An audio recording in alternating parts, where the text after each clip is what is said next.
The lock on Alistair Finch's penthouse safe was a symphony of precision, a Swiss-made marvel of engineering. For Julian, it was merely a puzzle. He didn't use brute force.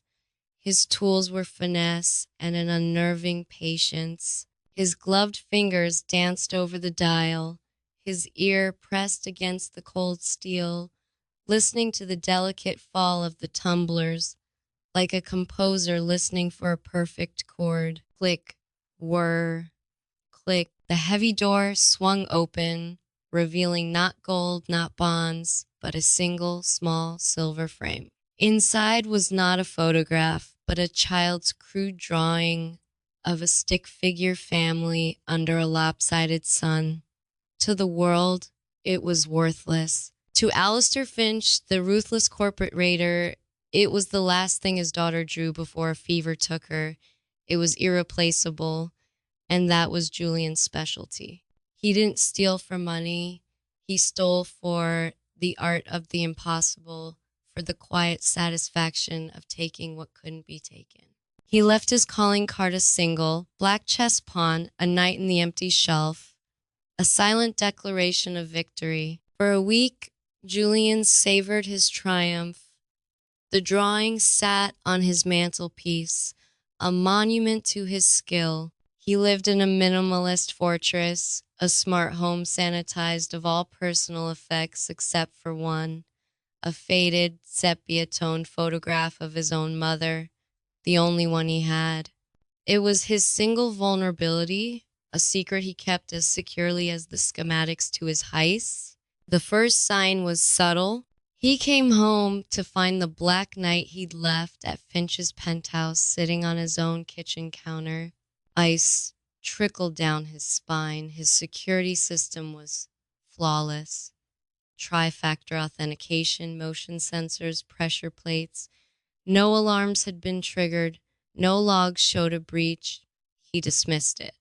A coincidence. He must have brought a spare back by mistake, a slip in his meticulous routine, but the doubt was a splinter under his skin.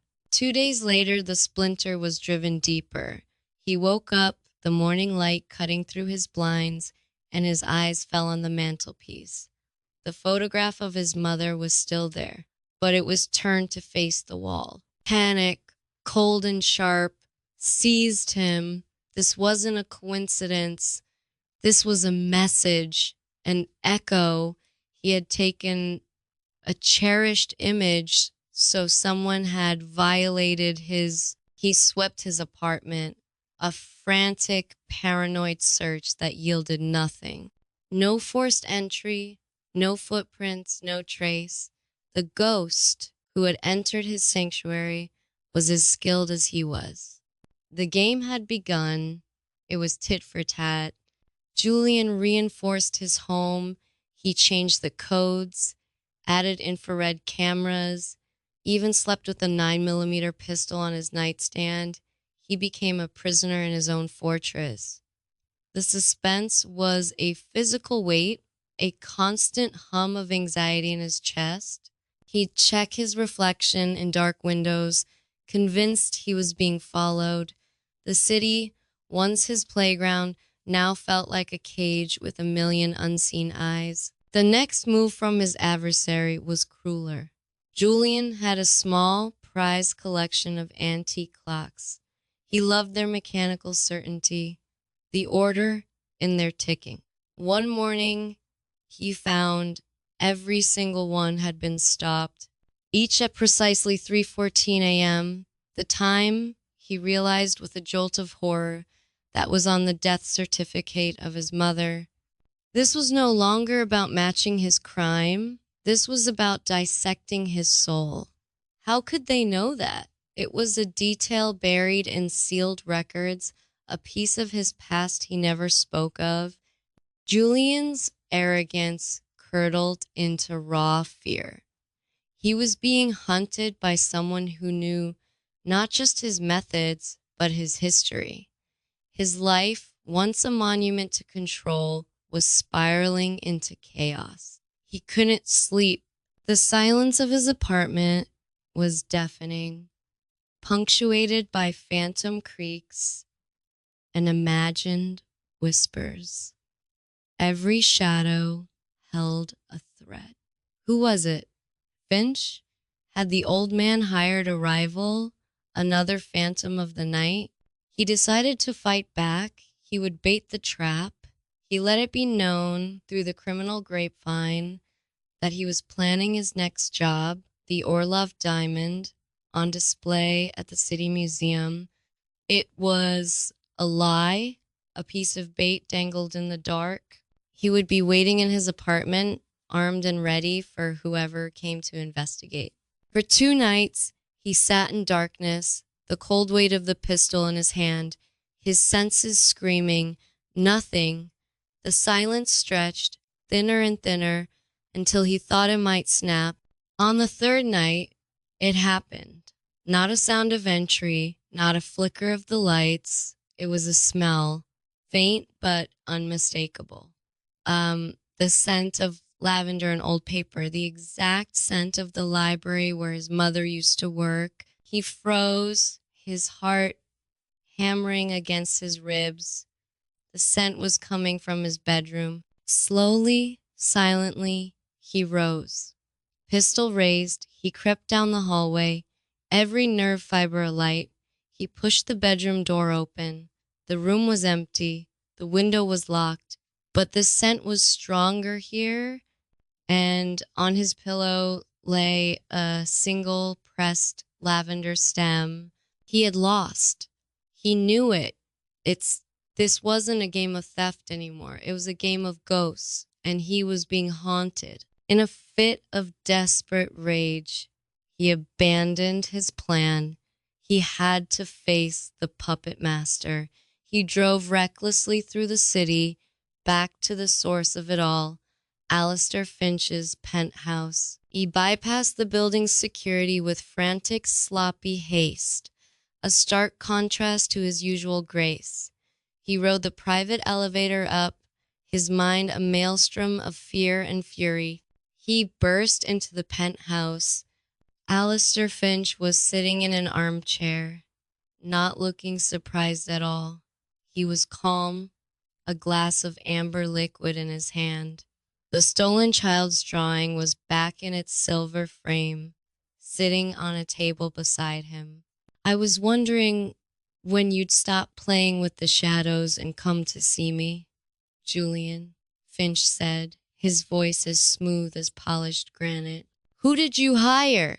Julian snarled, his voice hoarse. Who is it? Finch smiled, a cold, humorless expression. Hire? Julian, you insult me. You pride yourself on your personal touch. Why would I deny myself the same satisfaction? Julian stared, uncomprehending. You did this? The night, the photo, the clocks. How? You think you're the only one who understands systems? Finch said, taking a slow sip. Your world is locks and alarms. My world is information, data, people. While you were studying my security, I was studying you. I learned where you were born, who your mother was. I found the company that digitized the county records and bought its data. I found the one cleaner you bribed 2 years ago on a job and paid her 5 times as much to plant a microscopic scent-emitting device in your ventilation system. The night, my concierge placed it on your counter while you were being distracted by a gas leak I orchestrated in your building. Your security is designed to stop a man breaking in. It's not designed to stop a man who can rewrite the very reality around you. Julian felt the floor drop out from under him. He had been a fly caught in an impossibly intricate web. You stole a memory from me. Finch continued, his voice dropping to a near whisper, filled with chilling finality.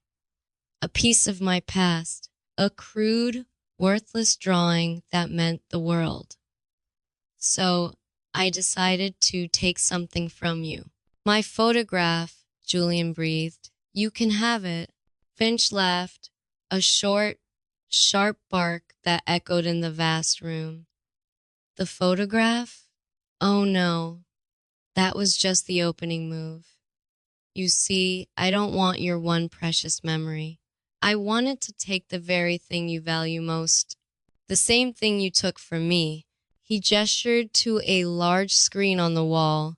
It flickered to life, showing a live feed of Julian's apartment. A team of professionals, quiet and efficient, was methodically stripping it bare. His clocks, his furniture, his clothes, even the custom security panels were being ripped from the walls. They were erasing him. You took my sense of security, Finch said, his eyes like chips of ice. My peace of mind, the feeling that my private world was safe. So I took yours. Tit for tat, Julian watched, mesmerized in horror, as his life was dismantled. He was no longer a master thief, a phantom of the night. He was just a man, exposed and broken, standing in the home of his victim. He had been so focused on the move, he never understood the game. Finch hadn't just retaliated, he had taken the principle of tit for tat and perfected it into an art of utter devastation. Julian had stolen a drawing. Finch had stolen his world.